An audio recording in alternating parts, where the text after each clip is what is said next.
Wow, white को brown कर दिया। Very good. ये मेहंदी लगने के बाद के बाल हैं। कितने सिल्की, उंगलियां खुद ही फिसल रही है और एक भी बाल रेड नजर नहीं आ रहा है। यहाँ पर आपको बिफोर मेहंदी बाल दिखाई जा रहे हैं, मेहंदी लगने से पहले के, जो कि बिल्कुल खराब हो चुके हैं।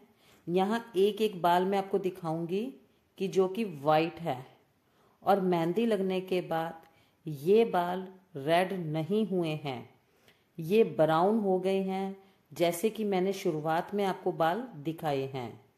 एक भी बाल रेड नहीं हुआ है। कैसे की मैंने इसकी प्रिपरेशन जानते हैं। इससे पहले अगर आपको मेरी वीडियो पसंद आ रही है तो प्लीज़ मेरे चैनल को सब्सक्राइब कीजिए, लाइक कीजिए, शेयर कीजिएगा और अच्छे अच्छे कमेंट के साथ मेरे को आशीर्वाद दीजिएगा। अब वीडियो शुरू करते हैं। यहाँ जैसे कि मैं थंब नीचे घेर के दिखा रही हूँ कि बाल बिल्कुल भी अच्छे नहीं हैं, बिल्कुल ड्राई हो चुके हैं। मैंने एक लोहे की कढ़ाई ली है। इसके अंदर आयरन भरपूर मात्रा में होता है, जो बालों के लिए बहुत ज़रूरी होता है। मैंने 2 रीठा लिए हैं। रीठा के अंदर एंटीसेप्टिक और एंटीबैक्टीरियल गुण होते हैं। मैंने आंवला लिया है। आंवला मैंने 1 मुट्ठी लिया है। आंवले के अंदर विटामिन सी भरपूर मात्रा में होता है। मैंने शिकाकाई ली है, जिसे बालों का डॉक्टर बोला जाता है। अब मैं 2 गिलास पानी लूंगी। 2 गिलास पानी में मैं इनको भे के रख दूंगी।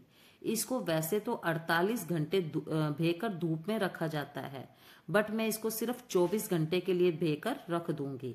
ये देखिए 24 घंटे के बाद हमारा आंवला शिकाकाई रीठा ने कलर छोड़ दिया है और कढ़ाई ने भी अपने आयरन के सारे गुण इसके अंदर छोड़ दिए हैं। अब हम इसको हाथ से बहुत अच्छे से मैश करेंगे और बिल्कुल इसका पल्प सारा निकाल लेंगे। अब मैंने कढ़ाई को गैस के ऊपर चढ़ा दिया है और कढ़ाई के अंदर हम धीरे धीरे चमचे से हिलाते रहेंगे, इसको स्टर करते रहेंगे। एक चीज का ध्यान रखिए कि आप साइडों से चमचा जरूर लगाएं। और अब धीरे धीरे इसके अंदर उबाला आना शुरू हो गया है। उबाला आने के 2 से 5 मिनट तक हम इसको चलाएंगे। जितनी देर में हमारा उबाला आ रहा है, हम आंवले के गुणों के बारे में बात कर लेते हैं। आंवला अपने गुणों के लिए जाना जाता है। आंवला एंटीऑक्सीडेंट, विटामिन सी और विटामिन ए का भंडार है, जो आपके बालों को बहुत ही फायदा देता है। एक अध्ययन के अनुसार आंवला बालों को गिरने के लिए जिम्मेवार एंजाइम अल्फा 5 रिएक्टर को कम करता है, जिससे हेयर फॉल कम होता है। इसके साथ ही आंवले में मौजूद एंटीऑक्सीडेंट बालों पर होने वाले फ्री रेडिकल्स का नुकसान को भी बचाता है। अब हमारा पानी ठंडा हो गया है। पानी ठंडा होने के बाद मैं इसको हाथों से बहुत अच्छे से मैश कर रही हूँ, और जो रीठा हमने डाला था या जो आंवला हमने डाला था, उसको भी हम अपनी फिंगर से बहुत अच्छे से मसल रहे हैं। जितनी देर में हम इसको स्टेन कर रहे हैं, हम रीठा की प्रॉपर्टीज के बारे में भी बात कर लेते हैं। रीठा बालों की ग्रोथ को बढ़ाता है, बाल को लंबे और घना बनाता है। रीठा में एंटी इन्फ्लेमेटरी प्रॉपर्टी होती है, जो स्कैल्प से खुजली और जलन की समस्या को दूर करती है। ये बालों को बहुत ही सिल्की बनाता है, जो बालों को साफ करने में शैम्पू जितना ही कारगर है। रीठा से बाल धोने से आप सिर्फ बालों को शैम्पू के केमिकल से ही नहीं बचाते हैं, बल्कि बालों को कोमल और मुलायम भी बनाते हैं। अब हम कढ़ाई में मेहंदी डालेंगे। मेहंदी डालने से पहले मैं उसके गुणों के बारे में आपको बता रही हूँ। मेहंदी को हीना भी कहा जाता है। ये औषधीय गुणों से युक्त एक पौधा है, जिसके इस्तेमाल कई सालों से स्वास्थ्य संबंधी समस्याओं के लिए किया जा रहा है। ये बालों और हाथों की खूबसूरती बढ़ाने के लिए भी लगाया जाता है। इसमें antibacterial, anti fungal, antioxidant, anti tumour जैसी कई सारे गुण होते हैं। यहाँ पर मैंने 1 पैकेट हीना लिया है। मेरे बाल बहुत छोटे हैं, इसीलिए मैं 1 पैकेट हीना ले रही हूँ। अगर आपके बाल लंबे हैं तो आप अपने बालों की ग्रोथ के अकॉर्डिंग अपनी हीना लगाइए। इतनी देर में हमारी हीना भीग रही है। इतनी देर में हम शिकाकाई के बारे में भी बात कर लेते हैं। शिकाकाई को बालों का फल कहा जाता है। इसे बालों का डॉक्टर भी कहा जाता है। रीठा की तरह ही शिकाकाई भी बालों को साफ करने में बहुत ही असरदार है। ये स्कैल्प को बिना प्राकृतिक तेल छीने बालों को साफ करता है। एक स्टडी के अनुसार शिकाकाई बालों का डैमेज करने से रोकने में बहुत ही फायदेमंद है। इसके अंदर भरपूर मात्रा में एंटीऑक्सीडेंट होता है, जो कि बालों का डॉक्टर कहा जाता है। अब मैंने एक बॉटल ली है। एक्चुअल में क्या हुआ था कि मैंने जो ये आंवला, शिकाकाई और रीठा का पानी बनाया था, ये मेरा थोड़ा बच गया था। मैं क्या करूंगी, इसको वेस्ट नहीं करूंगी, मैं इसको पूरा बॉटल में रिफिल कर लूंगी। मैं बाल धोने के बाद रूटीन से इसको अपने बालों में स्प्रे करूंगी, जिससे मेरे जितने भी वाइट बाल हैं वो धीरे धीरे ब्लैक होना शुरू हो जाएंगे। अगर हम 5 से 6 महीने तक लगातार इसको स्प्रे करते हैं तो हमारे बाल नेचुरल तरीके से ही ब्लैक हो जाते हैं, या हम ये कहें कि हमारे बालों का नेचुरल कलर हमें वापस मिल जाता है। मेहंदी को भेने के बाद कम से कम 12 घंटे हमें उसको रखना चाहिए, लेकिन मैंने ये मेहंदी को 24 घंटे के लिए छोड़ दिया था। 24 घंटे बाद ये देखिए मेरी मेहंदी का कलर, कहीं से भी आपको मेहंदी वाला कलर नजर नहीं आ रहा है। मेरी पूरी मेहंदी ब्लैक हो चुकी है। मैं इसको अच्छे से स्टर करके दिखा रही हूँ, अच्छे से मेहंदी के अंदर चमचा लगा के दिखा रही हूँ। कहीं से भी मेरी मेहंदी का कलर आपको ब्राउन या रेडिश नहीं दिख रहा है, पूरा प्रॉपर ब्लैक दिख रहा है। पूरे 48 घंटे के बाद बारी आती है सिर में मेहंदी लगाने की। मैं 48 घंटे क्यों बोल रही हूँ, क्योंकि 24 घंटे हमने आंवले वाला पानी रखा था और 24 घंटे ही हमने अपनी मेहंदी को रखा था। वैसे तो मेहंदी को आप 12 घंटे भी रख सकते हो, बट मुझे बहुत अच्छा कलर चाहिए था, कंडीशनर अच्छा चाहिए था, तो मैंने 24 घंटे अपनी मेहंदी को रखा है। अब मैं अपने बालों को पार्टीशन में कर रही हूँ। बालों में मेहंदी लगाने से पहले सबसे ज़्यादा ध्यान देने वाली बात ये होती है कि बालों को अच्छे से सुलझाया जाए, कोम किया जाए। इससे जब हम मेहंदी वाले बाल धोते हैं तो बाद में हमें कोई भी प्रॉब्लम नहीं होती है। अब मैंने अपने बालों का एक छोटा सा पार्ट लिया है, मतलब इसको हम ये कह देंगे कि हम अपने बालों में धीरे धीरे पार्टीशन करके मेहंदी लगाएंगे। जैसे कि मैं आपको दिखा रही हूँ कि मैंने एक छोटा सा बन बनाऊंगी मैं यहाँ पर, या जिसे कह देते हैं एक हिप बनाऊंगी। अब मैंने अपने बालों को उसी के अराउंड चारों तरफ घुमा लिया है और अब मैं एक एक पोर्शन से बाल अच्छे से उठाऊंगी और हर पोर्शन पर मेहंदी को लगाऊंगी। मैं अपने ही बालों में आपको मेहंदी लगाकर दिखा रही हूँ।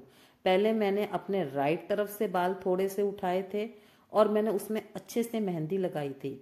अब मैं अपनी लेफ्ट तरफ से मैं बालों को उठा रही हूँ और फिर मैं उसको अच्छे से मेहंदी लगा रही हूँ।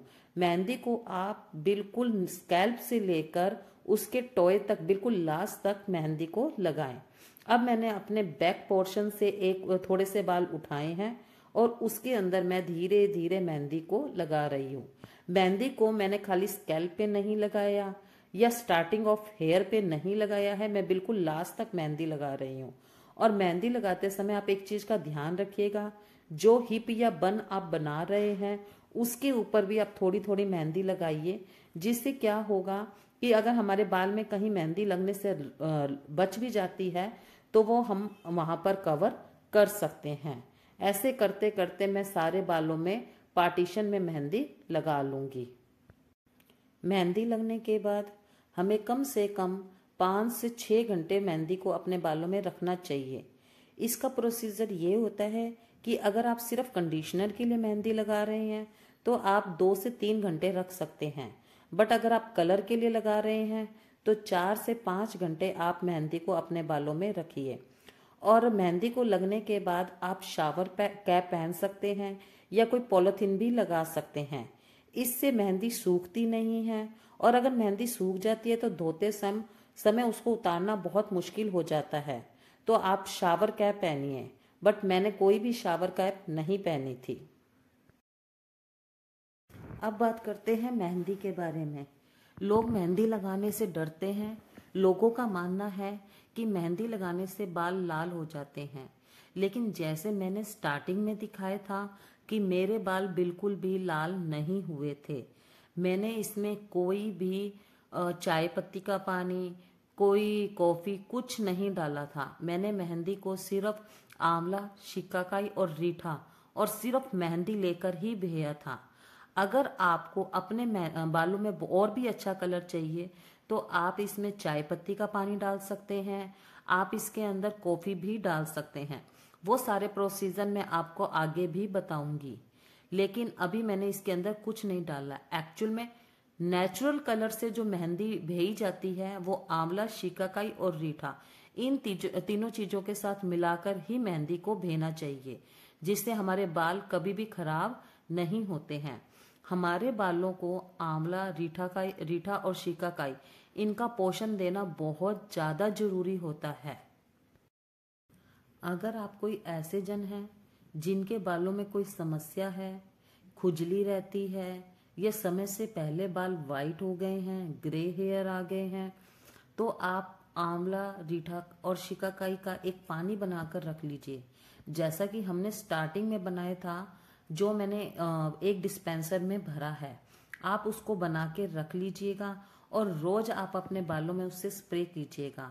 आपके बालों में जितनी भी समस्या है वो सारी की सारी समस्याएं जड़ से खत्म हो जाएगी विद इन 15 डेज।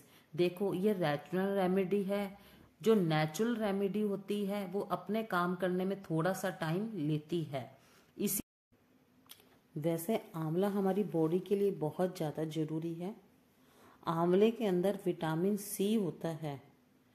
आंवला भरपूर पोषण देता है, जो कि हमारे बालों के लिए, हमारी बॉडी के लिए बहुत ज़्यादा ज़रूरी होता है। अगर हम रूटीन में मॉर्निंग में उठकर 1 चम्मच आंवला जूस पिएं तो ये हमारे जितनी भी बॉडी की समस्या है उन सबको दूर करता है। लेडीज़ के अंदर मेन प्रॉब्लम पीसीओडी की होती है, जो कि आंवला दूर करने में सबसे ज़्यादा क्षमता रखता है। डॉक्टर के हजारों रुपए भी इतना फायदा नहीं कर सकते जितना कि रोज का 1 चम्मच आंवला जूस हमें फायदा देता है। अब मैंने अपने सारे सिर पर मेहंदी लगा ली है। लास्ट के कुछ बाल बचे हैं जिसमें मैं मेहंदी लगा रही हूँ। ये देखिए, कहीं पर भी मेरी मेहंदी टपकी नहीं है, कहीं गिरी नहीं है। अगर मेहंदी का प्रिकॉशन सही होगा, सही तरीके से घोली जाएगी और इसके अंदर पानी बहुत ज़्यादा मात्रा में नहीं डाला जाएगा, जैसे कि मैंने आपको चम्मच से लेप निकाल के दिखाया था, तो आपकी मेहंदी बिल्कुल भी आपके फेस पर और कहीं पर भी नहीं आएगी। आप मेरा नेक भी देख रहे हैं, मेरा फेस भी देख रहे हैं। मेहंदी का जरा सा टचअप भी ना तो मेरे नेक पे हुआ है और ना ही मेरे फेस पे। बिल्कुल क्लियर मेहंदी मैंने लगाई है। अब मैं अपने बालों में कहीं पर भी थोड़े भी पोर्शन में मेहंदी रह गई है तो उसको लगा लूँगी। मैंने अपने सारे हेयर कवर कर लिए हैं, लेकिन बीच में कई बार क्या होता है, कितनी भी क्लीन मेहंदी लगा लो बीच में बच जाती है। तो मैंने वैसे तो पूरी मेहंदी कैमरे में देख के लगाई थी, बट अब मैं थोड़ा सा मिरर में देखकर कहीं पर कुछ रह गया है तो उसको कवर कर लूँगी। ये देखिए, मैं कवर कर रही हूँ और प्रॉपर मेहंदी मेरी लग गई है। हैंड वॉश करने के बाद मैं अपनी मेहंदी का कलर दिखा रही हूँ। मुझे पूरी मेहंदी लगाने में करीबन 8 से 9 मिनट लगे थे।